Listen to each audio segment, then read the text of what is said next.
Entrevista.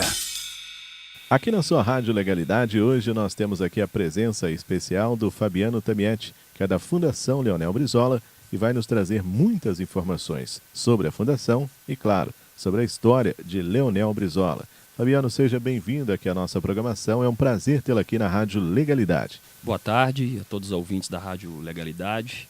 Boa tarde, o prazer é meu estar aqui. Para quem ainda não conhece, o que é a Fundação Leonel Brizola e há quanto tempo ela existe? Fala pra gente, Fabiano.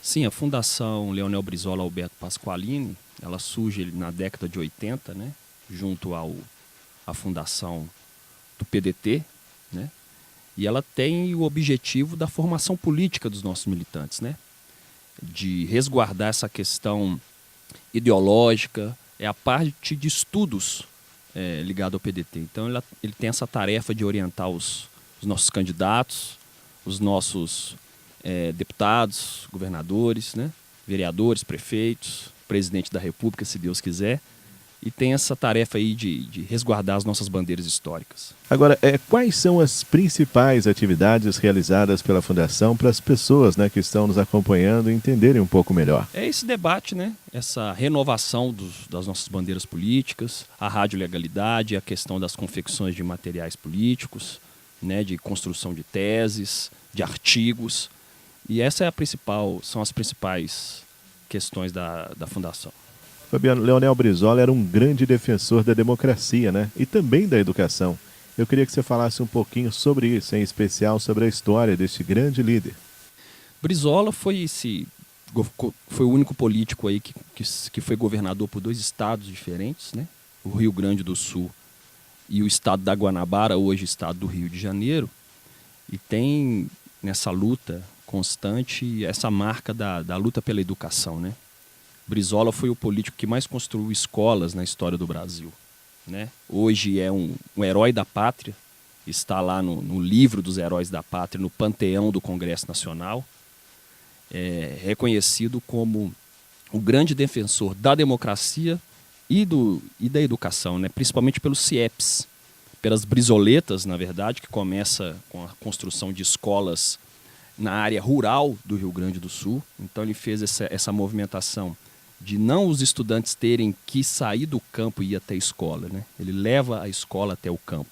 Então essa foi a primeira grande tarefa que o Brizola fez, foi as brizoletas, que foi as escolas construídas na área rural.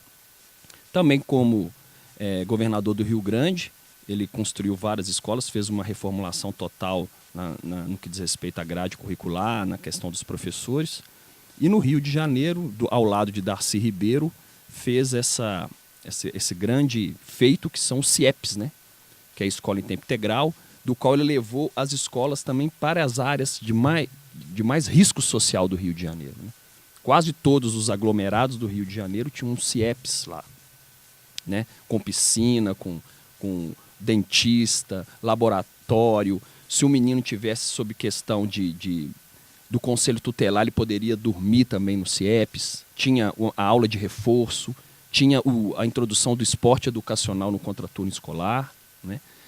Então, Brizola foi um grande defensor aí da educação. A democracia, a campanha da legalidade de 1961, né, quando Jânio Quadros renuncia, João Goulart estava em tarefa oficial pelo Jânio Quadros na China, e houve toda aquela movimentação para que João Goulart não assumisse a presidência da República, e Brizola, como um legalista, rebelou-se, né, como governador do Rio Grande do Sul, montou uma rádio legalidade nos fundos embaixo do Palácio Piratini, né, e ali começou a mandar alguns recados a toda a população brasileira, como se chamou a cadeia da legalidade, do qual outros governantes, a população aderiu e evitou um fatal golpe que poderia acontecer em 1961, que veio a culminar em 1964, infelizmente, né? Porque através de uma negociação, João Goulart assume, mas como sistema parlamentarista, né? Um acordo entre João Goulart e o Tancredo Neves também estava nessa articulação. Ele assume como presidente, mas sem poderes de presidente, em 61. Né? O primeiro-ministro se tornou Tancredo Neves.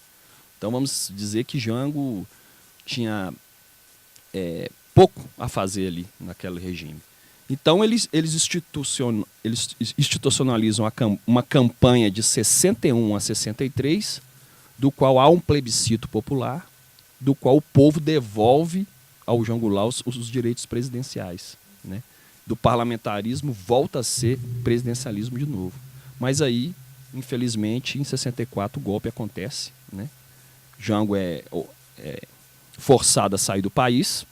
Brizola também, como governador, tem que deixar o cargo de governador, e ficou, né? Jango Goulart, infelizmente, morre no exílio, e existe muitos indícios que essa morte pode ter sido um assassinato através da Operação Condor, que era uma operação de vários governos da América Latina que se juntavam através de uma inteligência para perseguir os exilados, né? Por exemplo, do Brasil que estava no Chile, do Chile que estava no Brasil, exilados, eles fizeram um sistema de inteligência para perseguir essas pessoas no próprio exílio, né?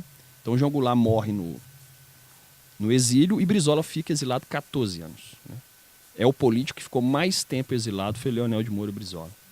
Mais tempo, 14 anos. Na sua opinião, Leonel Brizola teve o seu reconhecimento devido na história do Brasil? Eu acho que poucas pessoas conhecem a história de Brizola, como de João Goulart, né? Eu acredito que isso... Eu não digo que é injustiçado, porque eu acho que quem está envolvido no meio da política reconhece Brizola. Tanto é que hoje ele é um herói da pátria. Mas eu acho que os livros de história, a história oficial, deveria reservar mais páginas dos seus livros para a história de Leonel Brizola, né? Que foi um grande lutador. E a própria esquerda, né? Que deveria fazer mais citações ao Brizola, né? Pelos seus feitos e pelos seus enfrentamentos. Brizola também foi o primeiro a fazer reforma agrária como governador do Rio Grande do Sul. Fez um projeto de reforma agrária bem realizado também no Rio Grande do Sul. Mas eu acho que é isso. Os livros de história devem reservar mais páginas ao trabalhismo brasileiro.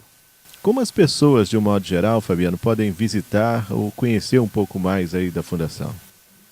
A Fundação tem sua sede no Rio de Janeiro, né? Uma sede bonita, podemos ser visitados lá. Aqui, em Minas Gerais, aqui na Rua Timbiras, na sede do PDT. E também nós temos o site, né? Da Fundação Leonel Brizola, da Universidade Leonel Brizola, né? E lá nós temos muitos artigos, muitos textos, vídeos relacionados à história do trabalhismo brasileiro. Existe um site na internet para as pessoas acessarem lá e conhecer toda a história? Sim, o site da Fundação Leonel Brizola. Você pode digitar lá Fundação Leonel Brizola Alberto Pasqualini, que logo tem todas as informações, né? Então está bem acessível aí para a população.